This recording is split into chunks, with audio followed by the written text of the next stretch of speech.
दोस्तों, देव उठनी एकादशी का उपयोग तो भारतवर्ष में सबसे अधिक इसलिए किया जाता है कि देवताओं के मंत्रों को जगाते हैं, अर्थात देवताओं को जगाते हैं और उन मंत्रों को शक्तियों से तरह तरह के विद्याएं जैसे कि किसी को झाड़ना फूंकना और जादू टोना इत्यादि में उपयोग करते हैं। परंतु देव उठनी एकादशी की कई कथाएं हैं जिससे माध्यम से हम लोग समझेंगे कि पौराणिक कथा कौन सी है, किस कारण से देव उठनी एकादशी मनाई जाती है। चलिए जानते हैं। वैसे तो एक बार माता लक्ष्मी भगवान विष्णु से कहती हैं कि हे नाथ, आप तो सदैव या तो शयन करते रहते हैं या तो जागते रहते हैं। वर्ष में एक बार ऐसा भी दिन आए जिस दिन आप जागें और हमेशा शयन करें या कि हमेशा जागें। इस प्रकार से हम लोगों को भी शयन करने का या कि हम लोगों को भी आराम करने का समय मिल जाएगा। माता लक्ष्मी की यह बात सुनकर भगवान नारायण एक दिन एकादशी का दिन देते हैं, जिस दिन सभी देवताओं को जगाने का दिन आता है। अर्थात चतुर्मास में बरसात के 4 महीने भगवान नारायण विश्राम करते हैं और उसके बाद एकादशी को उनको जगाने का दिन आता है। इस दिन तुलसी विवाह भी होता है। दोस्तों, तुलसी विवाह क्यों होता है, चलिए जानते हैं। एक बार माता पार्वती के ऊपर कुदृष्टि जब डाल देता है जालंधर। जालंधर भगवान शिव के क्रोध से ही उत्पन्न हुआ था और माता पार्वती पर कुदृष्टि डाल देता है और कैलाश पर चढ़ाई कर देता है।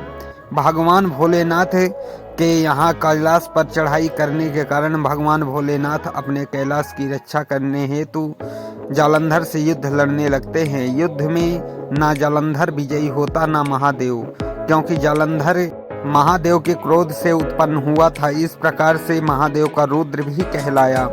दोस्तों, वृंदा एक सती थी और पतिव्रता नारी थी।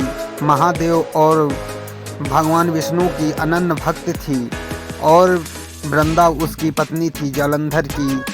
वृंदा बहुत तपस्या कर रही थी और भक्ति कर रही थी अपने पति की रक्षा की, और इसी कारण से महादेव जालंधर का वध नहीं कर पा रहे थे। भगवान विष्णु यह सब देखकर वृंदा से छल करने की सोचे।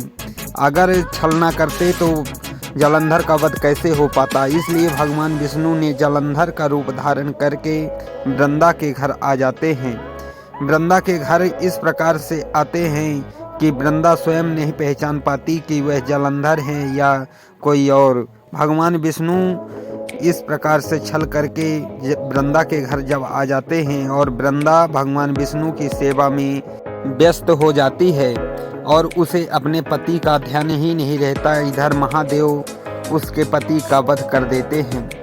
उसके पति का जब वध कर देते हैं जालंधर, असली जालंधर का, तब असली जालंधर का सर वृंदा के पास आता है और वृंदा देखती है कि मेरे पति का तो वध हो गया और यह कौन है जो कि मेरा पति बन के आ गया है। तब भगवान विष्णु को श्राप दे देती हैं वृंदा कि तुम पत्थर के बन जाओ। भगवान विष्णु जो जालंधर रूप में थे वह पत्थर के बन गए और वह पत्थर के बने हुए भगवान विष्णु शालिग्राम, भगवान शालिग्राम के नाम से प्रसिद्ध हुए। जालंधर की पत्नी वृंदा को भगवान विष्णु ने यह वरदान भी दिया कि हे वृंदा, तुम जो कि मुझे भले ही पत्थर बना दी हो और तुम्हारी पूजा मेरी पूजा एक साथ होगी। तुम तुलसी के रूप में विराजमान होगी और उसके नीचे ही मैं रहूँगा, तुम्हारे चरणों के पास ही रहूँगा। हे देवी, तुम महान हो, तुम महान हो। इसी प्रकार से सभी देवगण आते हैं और माता तुलसी को सभी लोग वरदान देते हैं और तुलसी और भगवान शालिग्राम की सभी लोग पूजा पाठ करते हैं। दोस्तों, तब से माता तुलसी विवाह का भी प्रचलन है, यानी माता तुलसी का और भगवान शालिग्राम का विवाह भी किया जाता है एकादशी के दिन, जो कि देव उठनी एकादशी होती है। दोस्तों, मेरी यह वीडियो आप लोगों को कैसी लगी कमेंट बॉक्स में ज़रूर बताएं और अगर अच्छी लगी हो तो वीडियो को लाइक करें और चैनल को सब्सक्राइब करें। जय हो भगवान विष्णु की, जय हो माता तुलसी की।